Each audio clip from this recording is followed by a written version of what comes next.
Hola, en esta ocasión vamos a hablar acerca de la ampliación de capital y política de endeudamiento. Mi nombre es Angélica Guevara Pertús, soy estudiante del curso de Finanzas Corporativas del Grupo 16 de la Universidad Nacional Abierta y a Distancia. Tenemos unos términos con su definición que iremos viendo a lo largo de este video, como capital, dividendos, efecto de dilución, reservas, valor nominal y valor teórico. Entonces, ¿qué es la ampliación de capital? La ampliación de capital es una operación financiera en la que no solo se benefician las grandes compañías, tras su nacimiento y posterior consolidación, muchas empresas, sin importar el tamaño, necesitan aumentar sus ingresos con los que abordar nuevos proyectos y asegurar así su crecimiento dentro del mercado. Existen dos vías para hacer una ampliación de capital. La primera es emitir nuevas acciones. De esta forma permitimos que nuevos socios entren a formar parte de la entidad. La segunda es incrementar el valor nominal de las acciones, es decir, su precio. En este caso, los socios realizan nuevas aportaciones del capital. Tipos de ampliación de capital. Existen varias clases de ampliación. Entre ellas encontramos dinerarias, es la más común de todas. En este caso, la empresa recibe una aportación de dinero en efectivo. Tenemos también las no dinerarias, en este caso la compañía no recibe dinero sino un activo a cambio de acciones. En estos casos es preciso entregar la documentación que acredite la propiedad de ese bien y una valoración económica del mismo. Este activo puede ser un inmueble, un vehículo, una patente, etc. Por último tenemos compensación de créditos. Consiste en comprar una deuda a cambio de recibir acciones de la empresa. Lo que en realidad se está haciendo con este tipo de operación es una reclasificación contable. Si se tiene en cuenta el precio que se debe pagar por las acciones nuevas, las ampliaciones también pueden ser liberadas. En este caso, la ampliación se hace con cargo a la reserva de la empresa. No es necesario aportar capital nuevo. También tenemos a la par. En este tipo de operación el precio es el mismo del nominal de la acción. Sobre la par, los accionistas que quieran adquirir nuevos títulos deberán abonar una prima de emisión. Esta deberá ser fijada con anterioridad. También existen ampliaciones simples y múltiples. Las primeras se realizan en una única operación. En el caso de la segunda se llevan a cabo varias actuaciones en forma simultánea o sucesiva. Y si tenemos en cuenta los derechos económicos de las nuevas acciones, estas se pueden clasificar en ampliaciones sin diferencias económicas o con ellas. Pasos a seguir en una ampliación de capital. El primero de ellos siempre es decidir qué vía es la más adecuada para aumentar el capital de la empresa. Las que mencionamos anteriormente, dinerarias, no dinerarias, compensación de créditos. Una vez elegido el modo en que se va a llevar a cabo, es preciso elaborar el plan donde se detallen los motivos de la ampliación. Como primero, modificación de los estatutos. Una operación así requiere siempre la modificación de los estatutos de la empresa. Esta debe ser aprobada por la Junta General de Accionistas. ¿Quién puede solicitar la ampliación? La solicitud debe partir del Consejo de Administración de la empresa o del administrador único de la misma. La ley también establece que cualquier accionista que posea más del 5% del capital social de la compañía puede hacer esta petición. Informe de los administradores.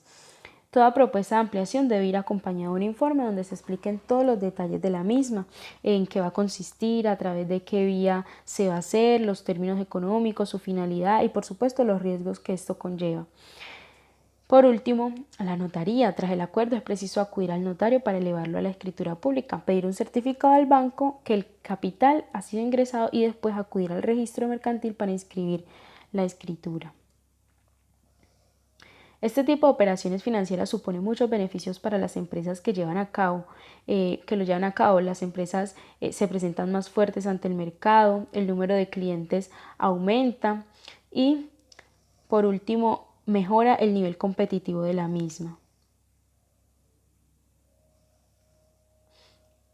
Pero aumentar el capital de la compañía también tiene riesgos y el principal es el efecto de dilución. Este consiste en emitir acciones a precios más bajos que el que tenían los títulos que ya estaban en el mercado. De esta forma hay accionistas que verán cómo se reduce el porcentaje que poseen sobre el total de la sociedad. Los beneficios que logrará a partir de ese momento serán más pequeños y también notará cómo ha perdido poder a la hora de tomar decisiones. Por este motivo, los expertos recomiendan realizar ampliaciones de capital que no impliquen gran inyección de dinero. El objetivo es mantener la estabilidad de la empresa y que su crecimiento sea más controlado. Aquí tenemos un ejemplo. La empresa Coral S.A. está integrada por 3 socios que poseen una tercera parte de su capital social cada uno. El capital asciende a 600.000 euros. Por motivos estratégicos decide trasladarse a un polígono industrial determinado. Dentro de él solo hay un inmueble que posea todas las características necesarias y cuyo valor asciende a 200.000 euros. El propietario no requiere venderlo ni alquilarlo y solo estaría dispuesto a deshacerse de él a cambio de una participación de la sociedad. Los socios están de acuerdo con la propuesta. En este caso, Coral S.A. haría una ampliación de capital por el valor del inmueble, es decir, 200.000 euros, y la suscribiría íntegramente su propietario. Tenemos entonces lo siguiente. Primero, se trata de una ampliación de capital a la par, porque el ejercicio del desembolso corresponde íntegramente a capital social y con aportaciones no dinerarias. Segundo, es necesario que se emitan nuevas participaciones porque no se puede aumentar el valor nominal de la ya existente porque es un nuevo socio el que va a suscribir el aumento. Y tercero, si no lo contemplan los estatutos, en el acuerdo de ampliación debe suprimirse el derecho de suscripción preferente de los socios. Una vez realizada la ampliación de capital, hecha la aportación, la modificación de estatuto y la inscripción en el registro mercantil, la nueva situación sería esta. Primero, que el nuevo capital social ascendería a 800.000 euros. El número de socios pasaría a 4 y cada uno tendría una participación del 25%, es decir, de 200.000 euros. Y por último, que el inmueble sería propiedad de la sociedad. Entonces, ahora, ¿qué es la política de dividendos? La política de dividendos de una empresa es un plan de acción que deberá seguirse siempre que se decida en torno a la distribución de dividendos. La política debe considerarse teniendo en cuenta 2 objetivos básicos. Primero, distribuir inteligentemente el beneficio de la empresa. Consiste en encontrar el balance entre la cantidad pagada como dividendo y la cantidad destinada a reservas, teniendo en cuenta los aspectos psicológicos de los inversores. Como segundo, proporcionar suficiente financiación, es decir, maximizar la riqueza en el largo plazo. Los dividendos son utilidades que se pagan a los accionistas como retribución de su inversión, cuya cuantía es proporcional a la participación de cada accionista en el capital de la empresa. Se pueden pagar sea en efectivo o en acciones. A menudo se pagan en dividendos en acciones como una forma de reemplazo o adición de los dividendos en efectivo.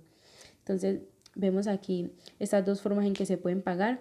Los dividendos en efectivo se transfiere capital de la empresa a los accionistas en vez de mantenerse dentro del balance, y el no efectivo es utilizado comúnmente cuando la empresa desea pagar dividendos a sus socios pero no tiene el capital para hacerlo, por lo que ofrece un pago de acciones adicionales.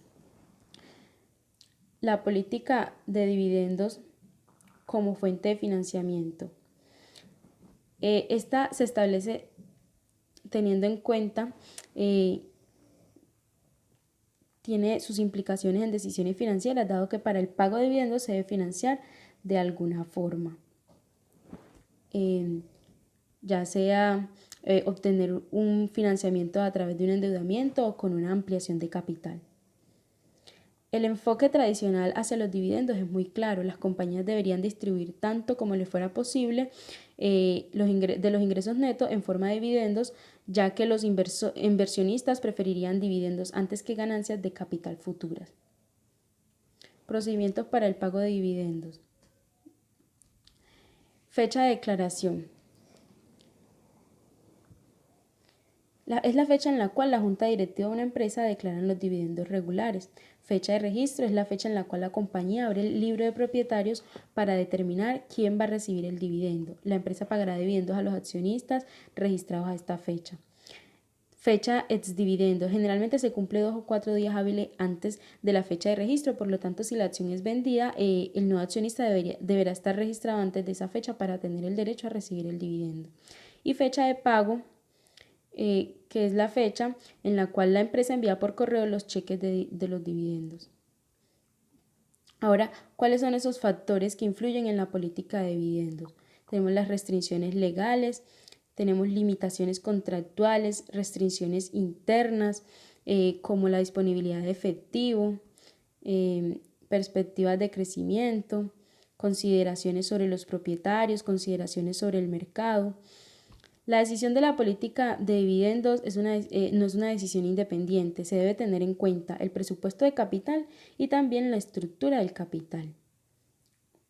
Una empresa sana financieramente hablando llama la atención de los inversionistas. No es lo mismo invertir en una sociedad cuya planeación financiera depende del financiamiento externo a cuyo financiamiento es interno. Por tal motivo, tener una política financiera garantiza al inversionista el cuidado y la continuidad del patrimonio invertido, así como la garantía de rendimientos de ese. También una sociedad que paga altos dividendos revalúa en un alto valor sus acciones, beneficiando a la empresa, maximizando el valor de esta, lo que traería nuevas inversiones y oportunidades de negocio. Muchas gracias.